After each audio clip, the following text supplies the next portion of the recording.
Straight ahead on 12 News, an area where walking isn't easy. It really doesn't seem very pedestrian friendly. Now the push by Hennepin County to do something. Then, do you know what can and cannot be recycled? We go over some common mistakes. But first, a terror attack in Kenya sends shockwaves through the local community. 12 News starts right now. Investigators are still learning more about the gunman who attacked a mall in Kenya last Saturday. But even as details emerge, Kenyans who live in Minnesota cannot believe something like that happened in their homeland. 12 News reporter Shannon Slatton has more. Henry Ongeri is an attorney with an office in New Hope. I first learned it on a Twitter feed. But news of the Kenyan mall shooting hit very close to home. We don't know what's going on, but it sounds like shots are being fired. Ongeri is from Western Kenya. He went to college in Nairobi, and he knew Westgate Mall. If you don't have a lot of money, you probably don't want to go there because you might not find something you can afford. There is hope and there are better days for this country. Actually, he handed out campaign literature at the mall last November when he campaigned for a Kenyan presidential candidate. We thought until Saturday, we thought it was very secure. In the troubled Horn of Africa, Kenya has been stable. It's often home to refugees as they escape war in neighboring countries. This really comes as a huge surprise to both those of us who know Kenya. But Ongeri believes the attack is the work of a few. The broader message is that it's an unfortunate act. Lives have been lost and a lot of people have been injured. But still, I believe Kenya remains a great country. Now, Ongeri and other leaders have been trying to figure out how they can help. As soon as we heard this, we said, okay, what can we do? We are thousands of miles away. But there has to be a way that we can mourn with the rest of Kenyans. An interfaith prayer service will be held here in Brooklyn Center this weekend. Ongeri says it's a chance to show solidarity with Kenya and to mourn. In Brooklyn Center, Shannon Slatton, 12 News. And here's more about that prayer service. It is Saturday at 5 p.m. at the Empowerment Center in Brooklyn Center, which is just off Highway 100. There's also been an account set up to help the victims' families, and we have more details on our website. Go to 12.tv. A controversial plan to cut down trees in Plymouth to improve water quality has been postponed for at least a year. Residents spoke out against the plan that would have taken down nearly 1,000 trees in the woods near Four Seasons Mall. The project is designed to reduce erosion and the amount of phosphorus that's running into Northwood Lake in New Hope. The lake currently violates state water quality standards. Plymouth's Water Resources Manager says the city and the Bassett Creek Watershed Commission decided to look at alternatives after hearing resident opposition. The status of Northwood Lake is impaired by the state, which means at some point cities, watersheds, whoever it is, has to do something to improve the water quality in the lake. And so now we need to find that balance between trees and water quality and this project and that project. The Watershed Commission plans to look at other solutions in November, and a Plymouth neighborhood meeting will likely follow to consider future options. Good news for pedestrians and bicyclists who've had trouble trying to navigate county roads. This week, Hennepin County approved its first pedestrian plan to improve safety and create more opportunities for walking. 12 News reporter Delane Cleveland has more on the plan and joins us live from along County Road 81 in Brooklyn Park to explain. Delane? Yeah, Mike and Alex, if you just take a look at the side of the road here on County Road 81, you'll see that there's no sidewalk and not even really a whole lot of shoulder space. Doesn't exactly make it the most convenient place to travel if you're a pedestrian or a bicyclist, but Hennepin County officials hope to change that problem sometime in the not too distant future. Traffic along County Road 81 is never in short supply.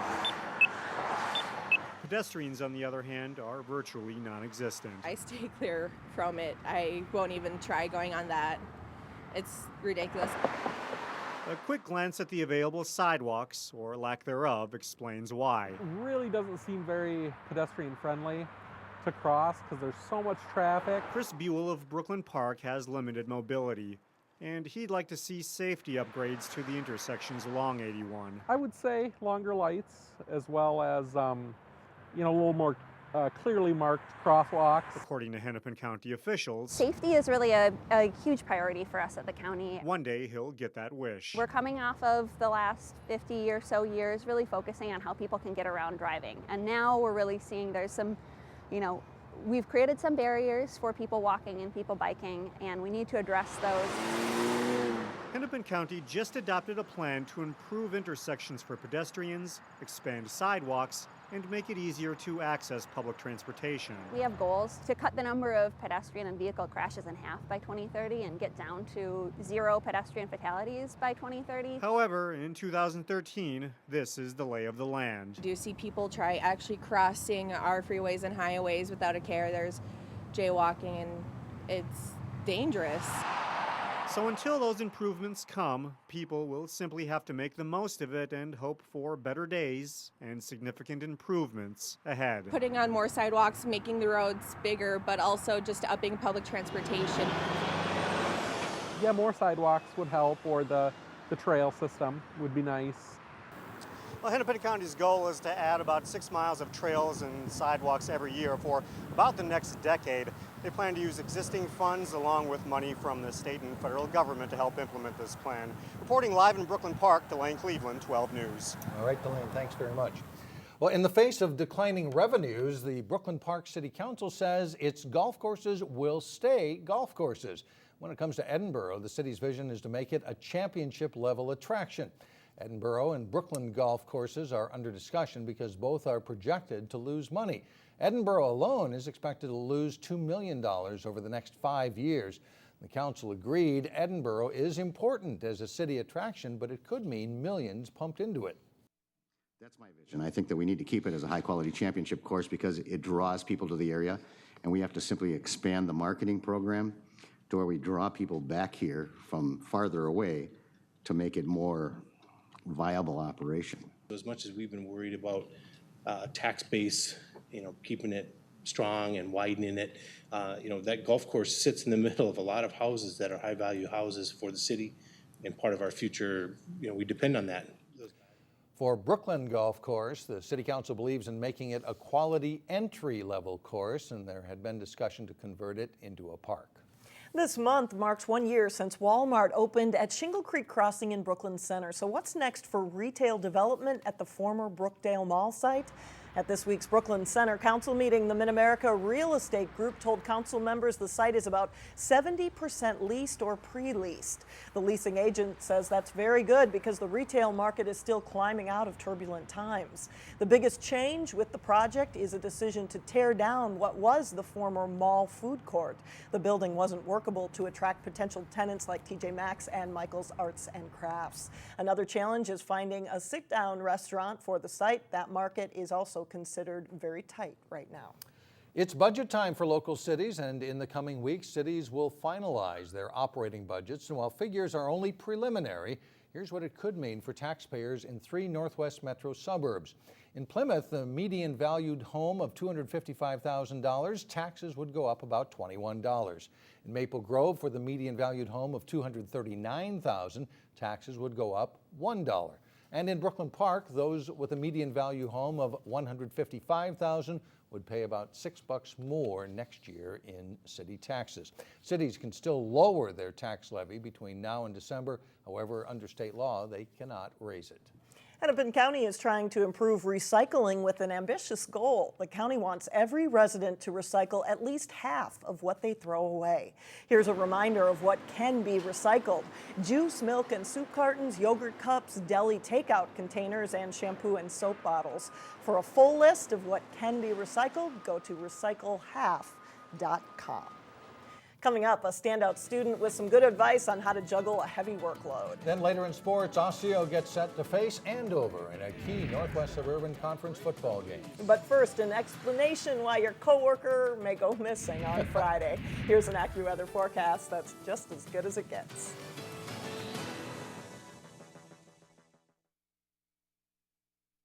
She is tops in her class and excels in extracurriculars. Stephanie Palmer is a senior at Providence Academy, and she's accomplished something that's hard to do at the private school. Reporter Sonia Goins has more on this week's Standout Student. There's a very big difference between life in uniform and life out of uniform. Stephanie Palmer pays close attention in her drama class, but she pretty much does that in every class. Stephanie has a 4.0 grade point average. I've always had a big emphasis on academics. That's my main focus. I just really want to try as hard as I can on every subject, so that's what I try to do. Her favorite subjects are English and French. And when she graduates, she wants to go to college to become a creative writer. I really like English. I like analyzing literature and kind of drawing from different authors and seeing what I want to put into my own writings. Stephanie not only hits the books, but she's involved in other school activities as well. I'm in Spirit Squad, drama, so I'm in the play and the musical. I'm in band. She has a lot of spirit, she does. And her teacher says that Stephanie has great leadership skills. Stephanie is a true leader. She's very commanding in her style, but calm and gentle. She has an infectious smile that draws people in. Stephanie says it's tough trying to do it all. It is pretty hard. I stay up late a lot of nights, but it's good to have a balance, because if I just focused on academics, I would kind of go crazy. She has this advice for students who are struggling in school. Time management is big. Just know what you have to get done for homework and get that done. In Plymouth, Sonia Goins, 12 News. Stephanie is also in the National Honor Society and plays the trombone in the band. She may be trying to do it all. Yes, that's right. Good experience, though, for life. Absolutely. Coming up, hundreds of kids in Maple Grove who couldn't wait to make a mad dash for it. But first in sports, the defending state champs open the adapted soccer season. John Jacobson is up next.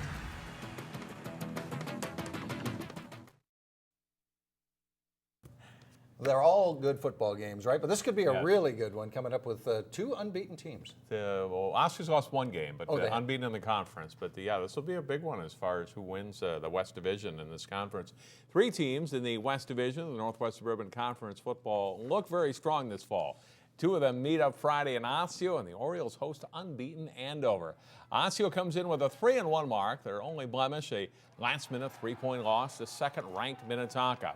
They've blown out Blaine and Armstrong in the 2 weeks since that game. And overall, it's been a good season, maybe better than some expected.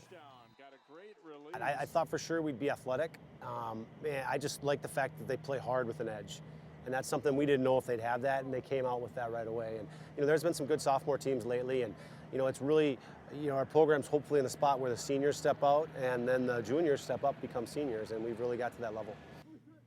The Orioles know they'll face a big challenge against Andover quarterback Connor Wilkie and a high-powered Huskies attack. Osceo's offense is pretty good too. It'll be an interesting matchup. We're pretty excited right now. We feel like we have a pretty good team going forward. I think it'll be a good matchup. It'll be a good test. They have a really good offense. So it'll be fun for our defense to play a passing offense. So that's all we really can talk about during school is how ready we are to play this game, how we're excited to actually have a full stadium full of our fans, and just the excitement of the game and everything. The Orioles and Huskies kick off at 7 o'clock Friday for Osceo's homecoming. Wayzata's football team jumps into late conference play this week after having a bye last Friday. They were unable to find an 8th regular season opponent. The Trojans enter Friday's game at Hopkins with a 2-1 record. They blasted Anoka in their home opener in their last outing 2 weeks ago. That came after what for many was an unexpected loss to Lakeville South in week 2. Trojans view that game as a blessing in disguise. Personally, I think the loss was one of the best things that's happened to us so far because it shows that no team is perfect. Lakeville, they played a great game offensively and defensively, so all the credit to them. But what we learned as a team allowed us to bounce back the following week and beat Anoka. Now Wayzata is getting set for a 1-3 Hopkins squad that's faced a pretty tough schedule so far. The Royals have some playmakers they'll have to slow down. Well, they definitely have some very fast guys. They can run the wildcat and the read option very well. We obviously just have to contain them and just do our thing, and we're very positive we can win. Well, I had an opportunity last week with the bye of getting out and watching them in person, and that's not something you get to do very often. And so I got to see a team that has a lot of good athletes. They're very explosive. They can make plays. Defensively, they were physical and got after it. We'll have the Wayzata-Hopkins game for you on 12 Sports. Watch it live on the web through our website, 12.tv, Friday night, or catch the replay Saturday at 7 and 10 p.m. and Sunday afternoon at 1 here on Channel 12. This Friday is a popular night for homecoming for local schools. In addition to Osseo and Hopkins, here's a look at the prep football schedule and homecomings set for Friday night. In the Northwest Suburban Conference, Champlain Park hosts Centennial. Maple Grove looks to stay unbeaten as the Crimson face Anoka at home. Armstrong is home to play Park Center. Totino Grace hosts Elk River. In the North Suburban, Cooper is at home to meet St. Louis Park, while in the Tri-Metro, Providence Academy is home to play Minnehaha Academy, and Breck travels to Blake. All 7 of those games are homecomings. Also Friday, Brooklyn Center faces St. Anthony at BC, while West Lutheran is on the road at St. Paul Academy. Benilde St. Margaret's plays at De La Salle Saturday afternoon. That is the Islanders' homecoming. Local adapted soccer teams are getting their season started. The defending PI Division state champion Robins, representing the Robbinsdale, Hopkins, and Mound Westonka schools, visited Park Center, representing 279 schools. The Robins build an early lead and look in mid-season form. The ball is caught up in a group of players before the Robins' Jordan Klein takes it away from a Pirate and pops in the high shot for a 6-0 lead. Tyler Sarf sends a pass ahead, and it bounces off a Pirates defender. Klein's in the right spot to bury it for a 7-0 halftime lead for the Robins. Second half, and Sarf gets control, makes a nice move or two, and tucks a shot home to make it 8-0 Robins, and they are well on their way.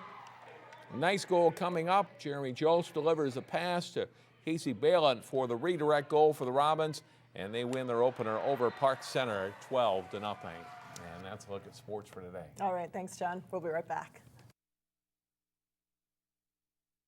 And finally, for runners, this time of year is about as good as it gets for an outdoor run. Kids at One Maple Grove Elementary laced up their shoes and lined up to run for their school. Are we ready? 5, 4, 3, 2, 1!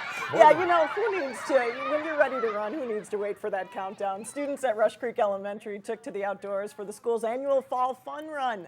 All of the school's students, that's nearly 1,000 kindergartners through 6th graders, spent an hour outside for a run designed to raise money for the school and also, of course, promote health and wellness. We really feel it's important to have a community event that brings our whole school community together at the beginning of the year, make it fun for the kids, and really get them to enjoy exercise and outdoor activities, as well as giving back to their school and to their community. Through pledges and some community sponsors, the students are on track to raise around $9,000 for their school, and we were out there this morning. They were all fired up, as you can see, ready to go. It was 5, great. 4, and off they go. They're off. That's it for us. Thanks so much for joining us. Stay with us. Community Corner is coming up next. See you tomorrow.